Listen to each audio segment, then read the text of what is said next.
Friends, स्वागत है हमारे यूट्यूब चैनल पे। आज इस वीडियो में देखने वाले हैं एनसीईआरटी सार संग्रह। एनसीईआरटी सार संग्रह में रहने वाला इंडियन ज्योग्राफी का पार्ट 2। इसके पहले हिस्ट्री को कंप्लीट कर लिया है, वर्ल्ड ज्योग्राफी, पॉलिटी को भी लगभग समाप्त कर ही चुका है। एक आध दो पार्ट और आएंगे पॉलिटी का, और इसके साथ साथ एनसीईआरटी का जो ऑब्जेक्टिव फॉर्म में था वो भी हमने समाप्त कर चुका है। अगर आपने नहीं देखा तो प्लेलिस्ट में आप लोग जाकर के देख सकते हैं। चलिए इसे स्टार्ट करते हैं भारत में रामसर स्थल से। तो भारत में टोटल रामसर स्थल की संख्या कितनी है? तो अभी तक 75 है। सबसे पहले उत्तरी भारत से स्टार्ट करते हैं, लद्दाख से। तसोकार आर्द्र भूमि, तसोकार आर्द्र भूमि कहाँ है? तो लद्दाख में है। गौर करते चलिएगा क्योंकि यहाँ से क्वेश्चन बनता है। रेणुका आर्द्र भूमि, रेणुका आर्द्र भूमि, चंद्रताल आर्द्र भूमि और आसन आर्द्र भूमि यह हिमाचल प्रदेश का है और यह जो है रामसर स्थल में शामिल है। आगे बढ़ते हैं। आसन आर्द्र भूमि जो है हिमाचल प्रदेश और उत्तराखंड दोनों में दर्शाया गया यहाँ पे। उसके बाद बिहार, बिहार में कांवड़ झील को रामसर स्थल में शामिल किया गया है। नेक्स्ट है उत्तर प्रदेश, उत्तर प्रदेश का अपर गंगा नदी, समन पक्षी अभयारण्य, सरसई नवार झील, सांडी पक्षी अभयारण्य, नवाबगंज पक्षी अभयारण्य, समसपुर पक्षी अभयारण्य, पार्वती अर्गा पक्षी अभयारण्य, सूर सरोवर झील जिसे किथम झील कहा जाता है, हैदरपुर और वखीरा वन्यजीव अभयारण्य। टोटल 10 जो अभयारण्य है उसे क्या शामिल किया गया है? तो यह शामिल किया गया है रामसर स्थल में और ये सभी उत्तर प्रदेश के हैं। आगे बढ़ते हैं। नेक्स्ट चलते हैं जम्मू कश्मीर। जम्मू कश्मीर की बात की जाए तो बुल्लर झील होके रसर आर्द्र भूमि, सुरेनसर मानसर झील, तसो मोरिरी झील, हाइगम आर्द्र भूमि संरक्षित रिजर्व, सालबुग आर्द्र भूमि संरक्षित रिजर्व, यह जम्मू कश्मीर का है और इसे भी रामसर स्थल में शामिल किया गया है। नोट डाउन करना चाहें तो कर सकते हैं या फिर स्क्रीनशॉट लेना चाहते हैं तो ले सकते हैं। हालांकि मैं स्टैटिक जीके में भी इसे करवाऊंगी। अब चलते हैं पंजाब। तो पंजाब का कौन कौन सा है? तो ब्यास कंजर्वेशन रिजर्व, कांजली झील, हरीके झील, नांगल वन्यजीव अभयारण्य, रोपड़ झील, केशवपुर मियाँ सामुदायिक रिजर्व, यह सब पंजाब का है जिसे रामसर स्थल में शामिल किया गया है। यह सब आर्द्र भूमि क्षेत्र है। हरियाणा की बात की सुल्तानपुर राष्ट्रीय पार्क, भिंडावास वन्यजीव अभयारण्य, राजस्थान का सांभर झील और केवला देव घाना को भी रामसर स्थल में शामिल कर लिया गया है। गुजरात का वधावन आर्द्र भूमि, नल सरोवर पक्षी अभयारण्य, थोल झील और खिजड़िया वन्यजीव अभयारण्य को रामसर स्थल में शामिल किया गया है। महाराष्ट्र का नदुर मधमहेश्वर को, लोनार झील को, ठाणे क्रीक को यह शामिल किया गया है रामसर स्थल में, जो कि महाराष्ट्र का है। नेक्स्ट है गोवा, गोवा का नंदा झील को रामसर स्थल में शामिल किया गया है। कर्नाटक का रंगन थित्तू पक्षी अभयारण्य, रंगन थित्तू पक्षी अभयारण्य को शामिल किया गया है। उसके बाद केरल को ध्यान दीजिएगा, वेवनाड कोल आर्द्र भूमि, अष्टमुदी आर्द्र भूमि और षष्ठमोकोट्टा झील को शामिल किया गया है।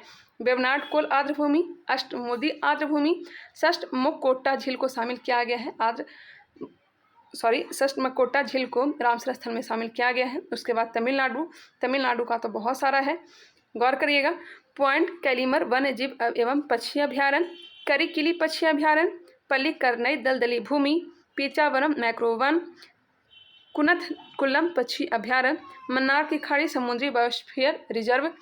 7th नंबर है वेवनूर आर्द्र भूमि कॉम्प्लेक्स, बेलोड पक्षी अभयारण्य, वेथाथंगल पक्षी अभयारण्य, उदय मार्तंडपुरम पक्षी अभयारण्य, चित्रागुंडी पक्षी अभयारण्य, सुचिंद्रम थेरूर वेटलैंड कॉम्प्लेक्स, बुडबुर पक्षी अभयारण्य और कंजीरकुलम पक्षी अभयारण्य को रामसर स्थल में शामिल किया गया है। स्क्रीनशॉट लेना चाहें तो ले सकते हैं। आगे बढ़ते हैं। अब चलते हैं पूर्वोत्तर भारत की ओर। तो असम का हो जाएगा दीपोर बिल, असम का दीपोर बिल को रामसर स्थल में शामिल किया गया है। मणिपुर के लोकटक झील को, मिजोरम के पाला आर्द्र भूमि को, क्वेश्चन ऐसे पूछा जा सकता है कि पाला आर्द्र भूमि क्षेत्र कहाँ स्थित है? तो यह है मिजोरम में। त्रिपुरा का है रुद्र सागर झील जिसे रामसर स्थल में शामिल किया गया है। वही पश्चिम बंगाल का पूर्वी आर्द्र भूमि और सुंदरबन आर्द्र भूमि को शामिल किया गया है। ओडिशा की बात की जाए तो भीतरकनिका मैंग्रोव, चिल्का झील, सतकोशिया गॉर्ज, टम्पारा झील, अनसुप्पा झील और हीराकुंड रिजर्व को रामसर स्थल में शामिल किया गया है। वही आंध्र प्रदेश का कोलेरू झील को शामिल किया गया है। एक बार फिर से अपना देखना चाहें तो देख सकते हैं, नहीं तो फिर इसका स्क्रीनशॉट लेना चाहें तो ले सकते हैं। नोट डाउन करना चाहें तो कर सकते हैं क्योंकि यहाँ से क्वेश्चन बनता है। चलिए आगे बढ़ते हैं। आई होप स्क्रीनशॉट ले लिए होंगे।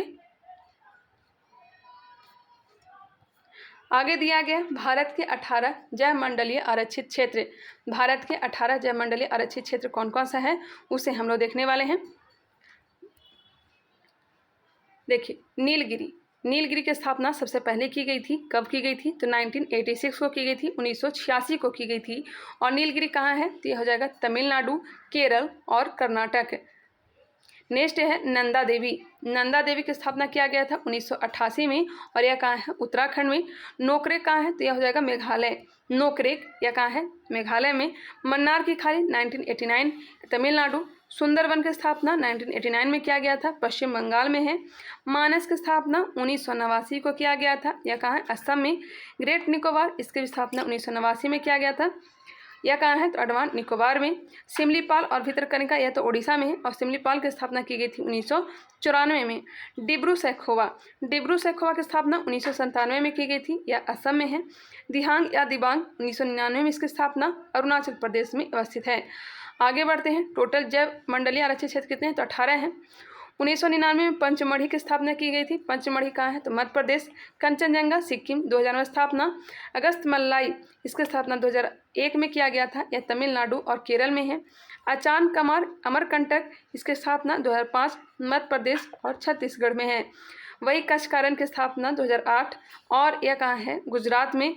कोल्ड डेजर्ट की स्थापना 2009 में और यह कहाँ है? तो हिमाचल प्रदेश में है। वही 2010 में सेंसाचलम पहाड़ी की स्थापना की गई थी, यह आंध्र प्रदेश में है। और पन्ना की स्थापना 2011 में और यह कहाँ है? तो यह मध्य प्रदेश में है। एक बार में याद नहीं हो सकता है, मुझे भी पता है, इसलिए आप लोग स्क्रीनशॉट ले लें, नहीं तो फिर नोट डाउन करना चाहें तो नोट डाउन कर लें। चलिए आगे बढ़ते हैं।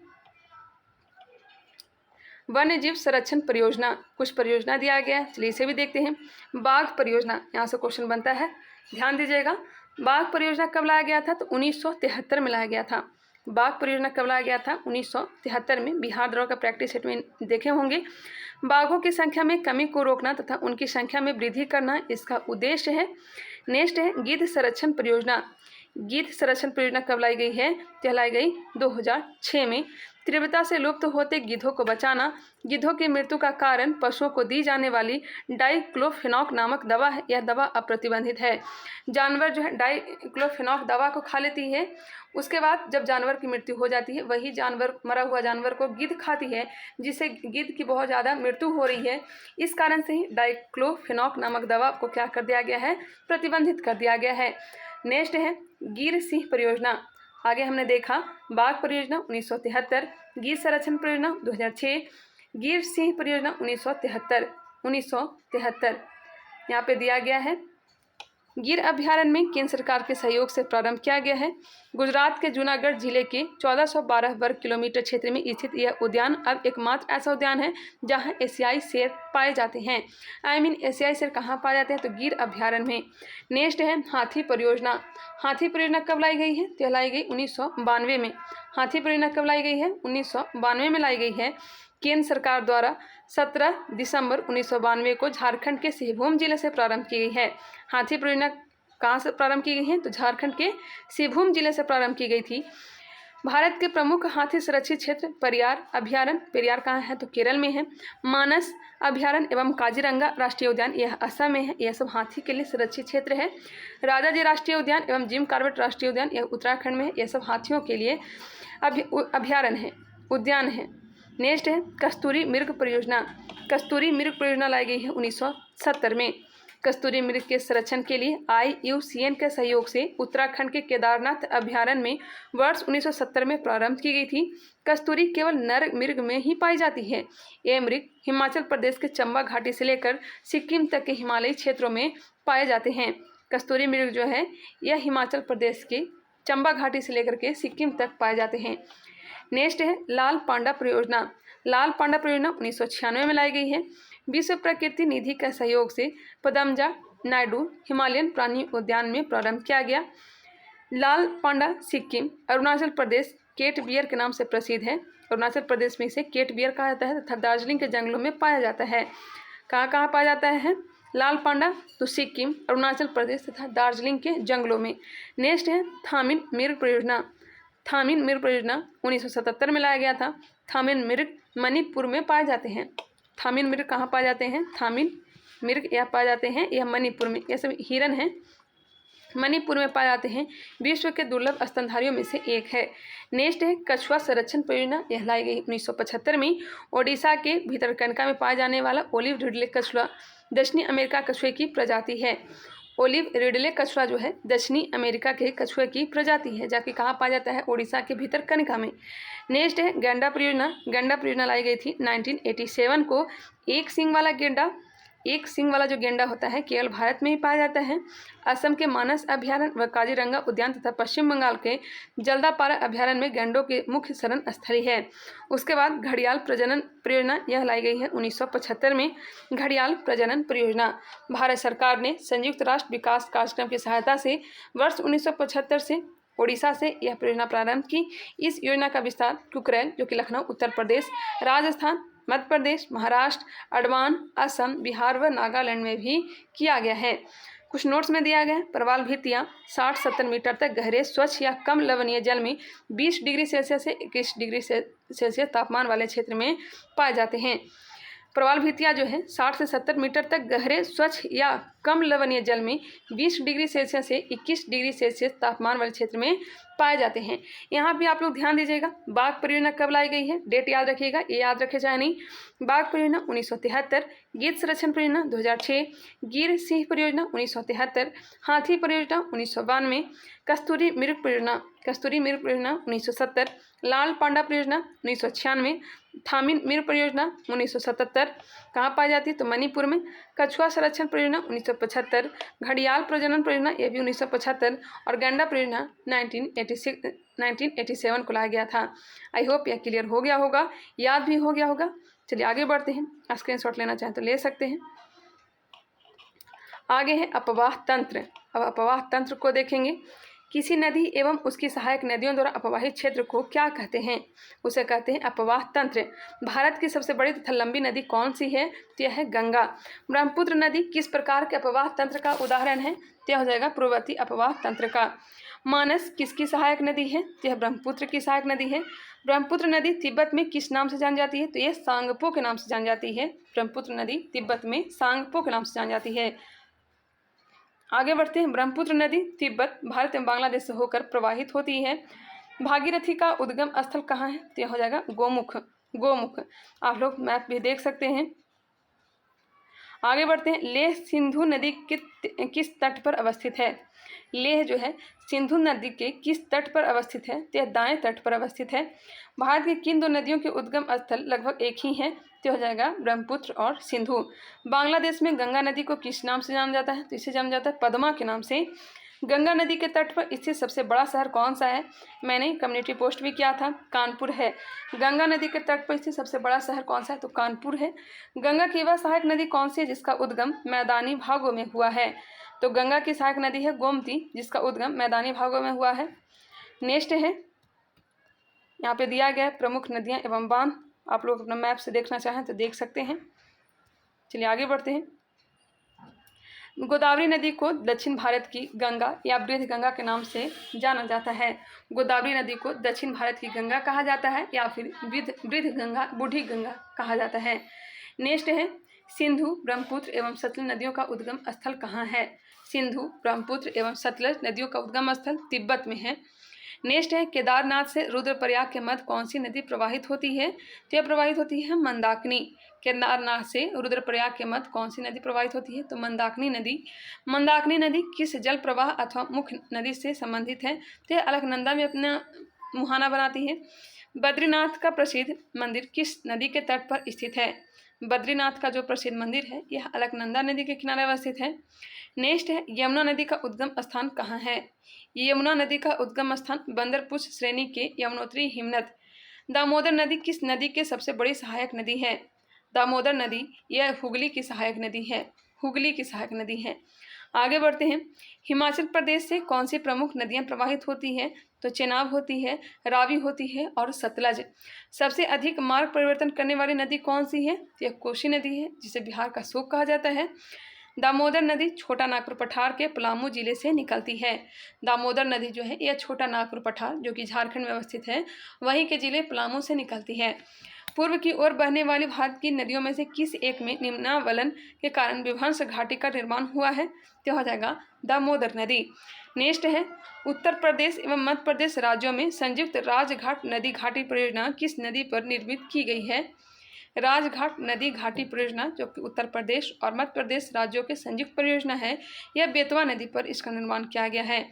आगे दिया गया है भारतीय नदी प्रणाली। भारतीय नदी प्रणाली को दो भागों में बांटा गया है, एक है हिमालय नदी तंत्र और दूसरा है प्रायद्वीपीय नदी तंत्र। हिमालय नदी तंत्र में आ जाता है सिंधु नदी तंत्र, गंगा नदी तंत्र और ब्रह्मपुत्र नदी तंत्र।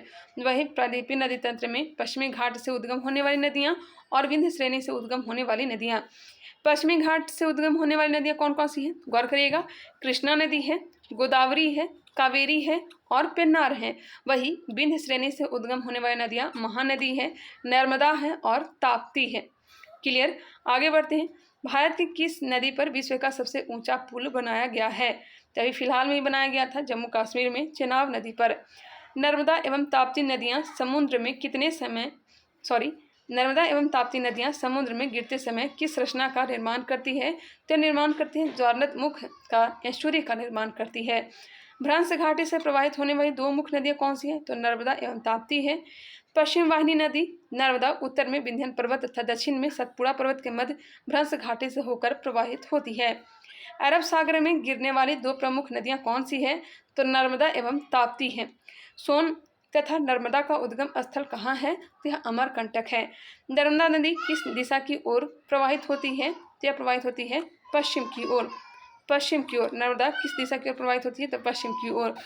लूनी नदी किस प्रकार के अपवाह का उदाहरण है? लूनी नदी जो है यह भूमि बंधित या अंतर्वाही का उदाहरण है। बिहार में निर्मित त्रिवेणी नहर किस नदी से पानी आता है? त्रिवेणी नहर में किस नदी से पानी आता है? तो यह गंडक नदी से आता है, जिसे सदानीरा कहा जाता था।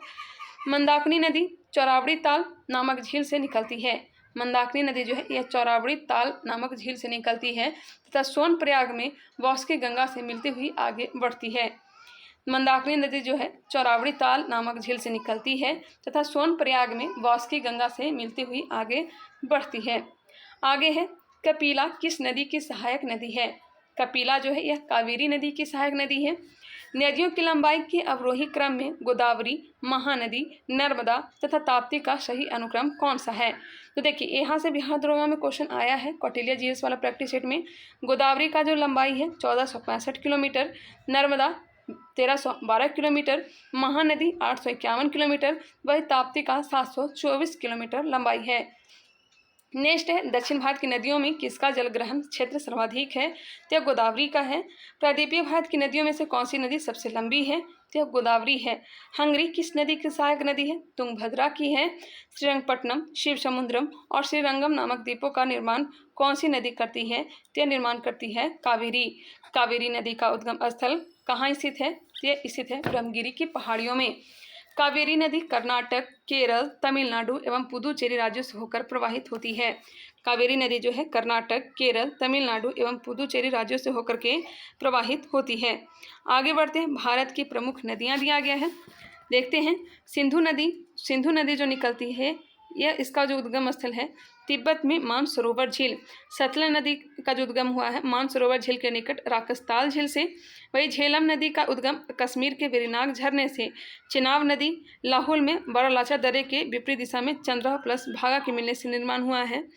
नेक्स्ट है रावी। रावी नदी जो है यह कांगड़ा जिले में हिमालय के रोहतांग दर्रे से इसका उद्गम हुआ है। वही ब्यास नदी का भी उद्गम रोहतांग दर्रे से ही हुआ है। गंगा नदी केदारनाथ चोटी के उत्तर में गोमुख नामक स्थान से उद्गम हुआ है गंगा नदी का।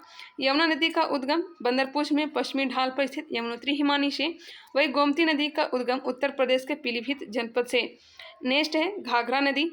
घाघरा नदी का उद्गम तिब्बत के मामचाचुंगो हिमनद से। वही गंडक नदी का उद्गम हुआ है तिब्बत नेपाल सीमा पर धौलागिरी पर्वत से। नेक्स्ट है कोशी नदी। कोशी नदी का उद्गम प्रवाह की 7 धाराओं में से मुख्य धारा अरुण नाम से माउंट एवरेस्ट के पास गोसाई थान चोटी से इसका उद्गम हुआ है। नेक्स्ट है गोसाई थान चोटी, याद रखिएगा। चंबल नदी। चंबल नदी का उद्गम मध्य प्रदेश में महू के निकट विंध्य पर्वतमाला की जनापाव पहाड़ी से उद्गम हुआ है चंबल नदी का। वही बेतवा नदी का रायसेन के कुमरा गांव के निकट विंध्य पर्वतमाला से उद्गम हुआ है। केन नदी का सतना जनपद में कैमूर पहाड़ियों से कैमूर पहाड़ी जो कि मध्य प्रदेश में स्थित है। नेक्स्ट है सोन नदी। सोन नदी अमरकंटक की पहाड़ियों से, कैमूर बिहार में भी अवस्थित है। दामोदर नदी छोटा नागपुर पठार के पलामू से। ब्रह्मपुत्र नदी का उद्गम मानसरोवर झील के निकट चमाउडुंग हिमनद से। वही गोदावरी नदी का उद्गम नासिक के पश्चिमी घाट में त्रयंबकम पहाड़ी से। कृष्णा नदी का उद्गम महाबलेश्वर के पास पश्चिमी घाट से। कावेरी नदी कर्नाटक राज्य ब्रह्मगिरी पहाड़ियों में कुर्ग जिले में। वही नर्मदा नदी का उद्गम अमरकंटक की पहाड़ियों से हुआ है। ताप्ती नदी मध्य प्रदेश के बैतूल जनपद में मुल्ताई नगर के निकट। महानदी का उद्गम मध्य प्रदेश में रायपुर जनपद में सिहावा के निकट हुआ है। इसका स्क्रीनशॉट लेना चाहें तो ले लीजिएगा, क्योंकि यहाँ से बहुत सारे क्वेश्चन पूछे जा सकते हैं। सिंधु नदी के सहायक नदी कौन कौन सा है? तो सतलज, ब्यास, रावी, चेनाब, झेलम, सिंगी, जास्कर, गरवंगचू, श्योक, सिंगार, गिलगित, यह सब सिंधु की सहायक नदी है। वही सतलज की सहायक नदी सिप्ती, बास्पा और ब्यास है। सिप्ती, बास्पा और ब्यास सतलज की सहायक नदी है। झेलम नदी की सहायक नदी किशनगंगा, लिदार, करवेश और पुंछ है। चिनाब नदी की सहायक नदी रावी, चंद्रा और भागा। रावी नदी की सहायक नदी चिनाब नदी है। वही ब्यास नदी की सहायक नदी पार्वती, सैंज, तीर्थन, उहुल है। गंगा नदी का अलकनंदा, भगीरथी, रामगंगा, यमुना, गोमती, घाघरा, गंडक, कोसी, महानदी, महानंदा, यह सब गंगा की सहायक नदी है। यमुना की सहायक नदी गिरी, असम, चंबल, बेतवा, केन, टोंस, ये यमुना की सहायक नदी है। गोमती की सहायक नदी सई, जोमकाई, बरना, गच्छई, चूहा, यह गोमती की सहायक नदी है। वही घाघरा की राप्ती, शारदा एवं छोटी गंडक घाघरा की सहायक नदी है। काली गंडक, त्रिशूली गंगा, यह सब गंडक की सहायक नदी है। चलिए आगे बढ़ते हैं, बहुत सारा दिया गया है। कोसी नदी का सनकोसी, तामू कोसी, लुच्छू कोसी, तलखू, दूध कोसी, अरुण, तोमूर कोसी, यह सब कोसी की सहायक नदी है। वही चंबल की सहायक नदी काली सिंध, तीस्ता, पार्वती, बनास, नेवाज, छिप्रा, दूधा नदी, यह सब चंबल की सहायक नदी है। धसान और बीना जो है बेतवा की सहायक नदी है। केन की सहायक नदी क्यान है, सोनार है और उर्मिल है। नेक्स्ट है सोन नदी। सोन नदी की सहायक नदी कौन सा है? तो महानदी, घग्घर, गोपत, रिहन, काकर, उत्तरी कोयली। एक बार आप लोग भी अपना देख लीजिएगा। चलिए आगे बढ़ते हैं। हालांकि मैं इसे स्टैटिक जीके में करवाऊंगी भी। आगे बढ़ते हैं। यहाँ पे दिया गया साबरमती नदी का उद्गम अरावली पर्वत से होता है तथा यह आगे जाकर खंभात की खाड़ी में मिल जाता है। भारत की कौन सी नदी कर्क रेखा को 2 बार काटती है? तो यह माही नदी है। अधिकांशतः लवणीय नदी किस अपवाह तंत्र का अंग है? तो बंगाल की खाड़ी का। गंगा नदी पर निर्मित महात्मा गांधी सेतु किस राज्य में स्थित है? तो यह बिहार में है, पटना में। माही नदी मध्य प्रदेश से निकलकर खंभात की खाड़ी में गिरती है। विश्वासघाती नदी की संज्ञा किस नदी को दी जाती है? तो यह हुगली नदी को दी जाती है।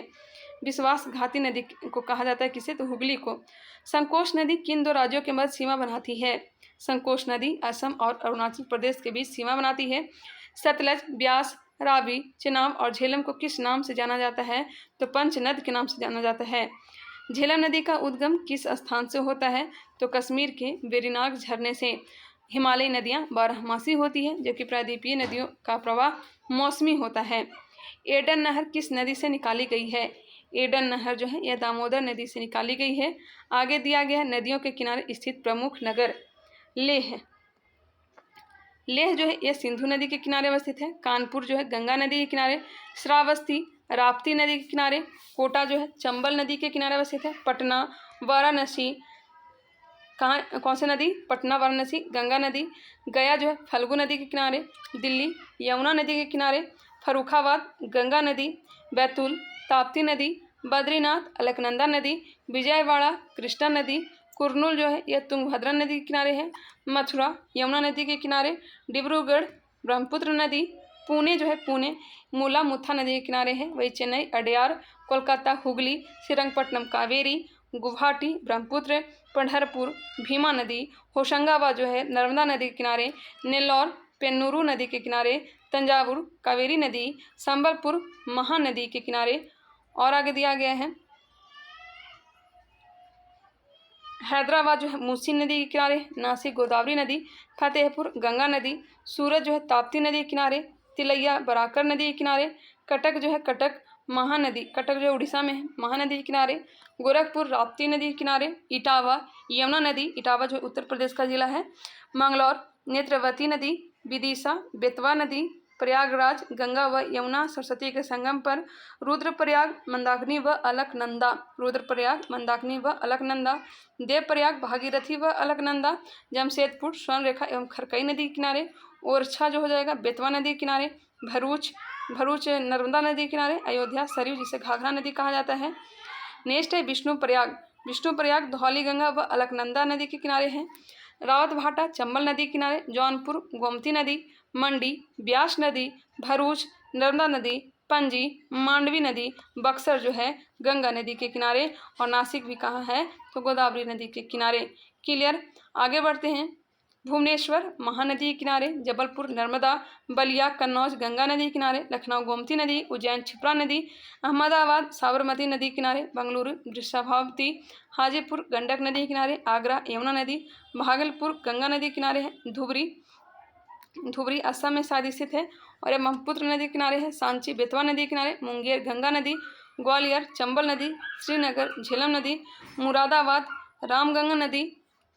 रामगंगा नदी के किनारे हैं, तिरुचिरापल्ली कावेरी नदी, हरिद्वार के किनारे गंगा है, मतलब गंगा के किनारे हरिद्वार स्थित है, चंबा जो है रावी नदी किनारे, गांधीनगर साबरमती, नांदेड़ गोदावरी नदी, नांदेड़ महाराष्ट्र में है, मदुरै वैगई नदी किनारे, हावड़ा हुगली नदी, अजमेर लूनी नदी। याद नहीं हुआ होगा, एक दो बार अपना देख लीजिएगा, स्क्रीनशॉट लेना चाहे तो ले लीजिएगा।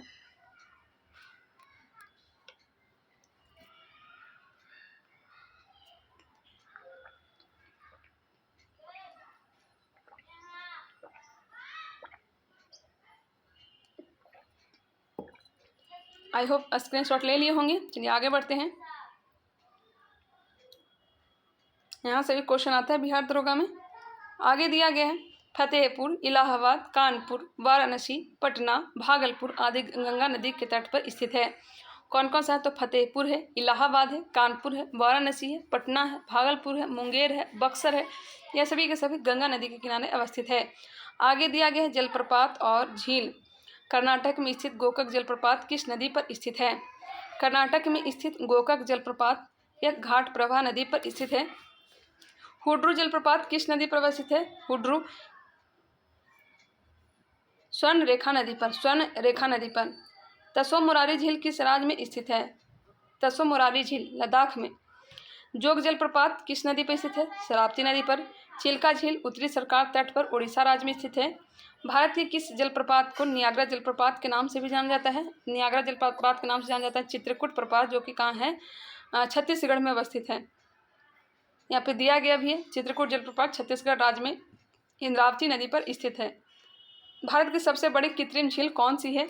सबसे बड़ी कृत्रिम झील गोविंद सागर झील। भारत की खारे पानी की सबसे बड़ी अंतःस्थलीय झील कौन सा है? अंतःस्थलीय सांभर झील हो जाएगा, जो कि राजस्थान में है। दूध सागर जलप्रपात पश्चिमी घाट में गोवा और कर्नाटक की सीमा पर मांडवी नदी पर स्थित है।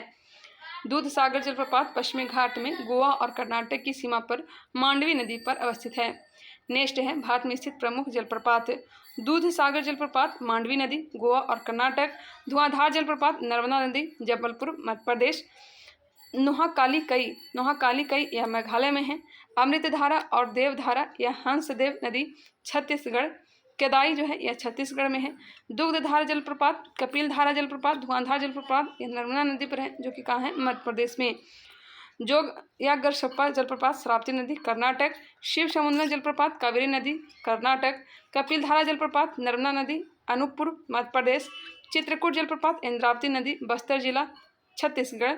जौनहा या गौतम धारा जलप्रपात राढ़ू नदी पर है, रांची झारखंड। चुलिया जलप्रपात चंबल नदी पर है, जो कि रखा है राजस्थान में। आगे दिया गया धुआंधार जलप्रपात मध्य प्रदेश के जबलपुर में किस नदी पर स्थित है? तो यह स्थित है नर्मदा नदी पर। वसुधारा जलप्रपात किस नदी पर स्थित है? तो अलकनंदा नदी पर। पुलिकट झील भारत के दो राज्यों आंध्र प्रदेश तथा तमिलनाडु की सीमा पर स्थित है। पुलिकट जो झील है आंध्र प्रदेश तथा तमिलनाडु की सीमा पर अवस्थित है। भारत की मीठे पानी की सबसे बड़ी झील कौन सी है? तो मीठे पानी की सबसे बड़ी झील बुलर झील है, जो कि कहाँ है? जम्मू कश्मीर में। नेक्स्ट है भारत की प्रमुख झीलें। वेवनाड झील कहाँ है? तो यह केरल में है। चिल्का झील ओडिशा। राजसमंद झील राजस्थान। पुलिकट झील तमिलनाडु व आंध्र प्रदेश। सातताल झील उत्तराखंड। सातताल झील कहाँ है? उत्तराखंड में है। उसके बाद अष्टमुडी झील जो है यह केरल में है।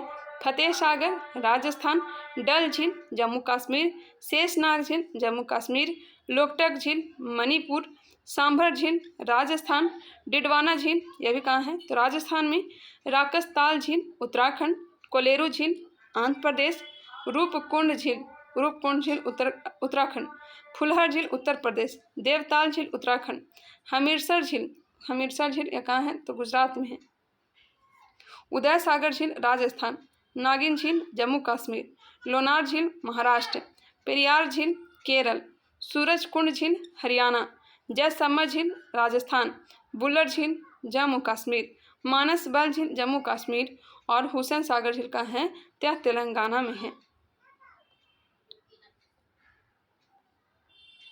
एक बार और देखना चाहें तो अपना देख लेंगे।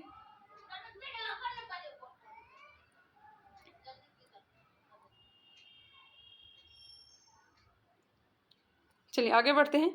नेक्स्ट है जल संसाधन, सिंचाई एवं नहरें।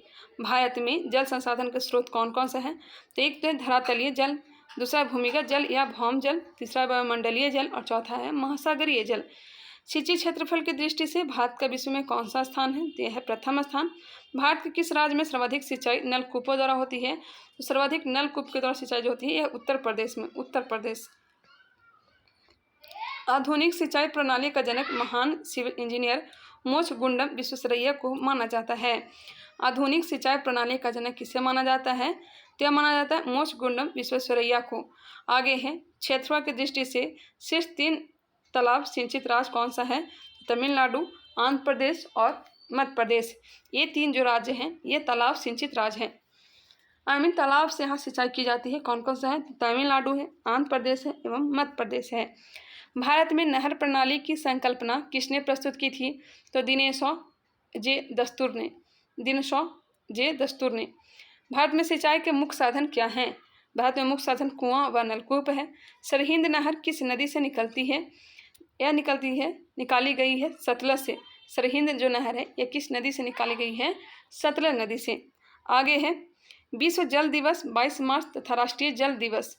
विश्व जल दिवस 22 मार्च, राष्ट्रीय जल दिवस 14 अप्रैल को मनाया जाता है। सर्वाधिक सिंचित क्षेत्रफल वाला 5 राज्यों का सही क्रम दिया गया है। सर्वाधिक सिंचित क्षेत्रफल वाला राज्य पहला है उत्तर प्रदेश, दूसरा है राजस्थान, तीसरा है पंजाब, चौथा है मध्य प्रदेश और 5वां है आंध्र प्रदेश। सर्वाधिक सिंचित क्षेत्रफल वाला 5 राज्य कौन सा है तो उत्तर प्रदेश, राजस्थान, पंजाब, मध्य प्रदेश एवं आंध्र प्रदेश। हरियाली योजना किससे संबंधित है, हरियाली योजना जो है यह जल संभर के विकास से है। जल संभर विकास के लाभ क्या क्या हैं, जल संभर विकास के लाभ क्या क्या हैं वो देखेंगे।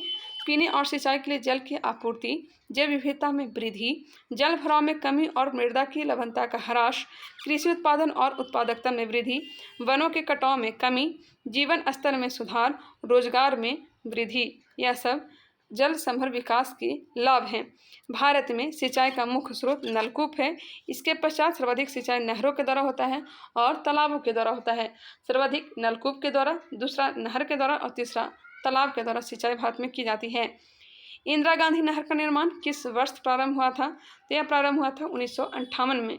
फरक्का नहर की जल वहन क्षमता कितनी है, फरक्का नहर की जल वहन क्षमता 40,000 क्यूसेक है। विश्व की सबसे पुरानी व विकसित नहर व्यवस्था भारत में गंगा नहर है। गंगा नहर का निर्माण किस वर्ष हुआ था 1927 में। सारण सिंचाई नहर किस नदी से निकाली गई है, सारण सिंचाई नहर गंडक नदी से। भारत की सिंचाई परियोजनाओं के प्रकार दिए गए हैं। लघु सिंचाई परियोजना किसे कहते हैं, गौर करिएगा। इस सिंचाई परियोजना के अंतर्गत 2000 हेक्टेयर से कम क्षेत्र की सिंचाई होती है। लघु सिंचाई परियोजना में इसके अंतर्गत कुआं, नलकूप, डीजल पंप सेट, तालाब, ड्रिप सिंचाई, स्प्रिंकलर आदि शामिल किए जाते हैं। भारत की लगभग 62% सिंचाई आवश्यकताओं की पूर्ति लघु सिंचाई परियोजना से होती है। देश में लघु सिंचाई के बढ़ते महत्व को देखते हुए वर्ष 2006 से संचालित लघु सिंचाई योजना को वर्ष 2010 में राष्ट्रीय लघु सिंचाई मिशन के रूप में परिवर्तित कर दिया गया। राष्ट्रीय लघु सिंचाई मिशन के रूप में कब परिवर्तित किया गया, 2010 में। नेक्स्ट है मध्यम सिंचाई परियोजना। ये जो था यह लघु सिंचाई, अब आ जाता है मध्यम सिंचाई परियोजना। इस सिंचाई परियोजना के अंतर्गत 2000 से 10,000 हेक्टेयर तक क्षेत्र की सिंचाई होती है। इनमें नहरी सिंचाई प्रमुख है क्योंकि छोटी नहरों को इसी वर्ग में रखा जाता है। नेक्स्ट है बृहद सिंचाई परियोजना। बृहद सिंचाई परियोजना इनसे 10,000 हेक्टेयर से अधिक क्षेत्रों की सिंचाई होती है। इसके लिए बड़े बांध बनाकर नहरें निकाली जाती है। सामान्यतः इसमें बड़ी नहरों एवं बहुउद्देशीय नदी घाटी परियोजनाओं को शामिल किया जाता है। बड़ी व मध्यम परियोजना से देश के 38% सिंचाई आवश्यकता की पूर्ति होती है। क्लियर? एक बार फिर से अपना देखना चाहें तो देख लीजिएगा। उसके बाद बहुउद्देशीय नदी घाटी परियोजना दिया गया है, जिसे हम लोग अगले वीडियो में देखने वाले हैं। छोटा ही वीडियो बनाएंगे क्योंकि आप लोग का कमेंट आता है कि मैम छोटा वीडियो बनाइए।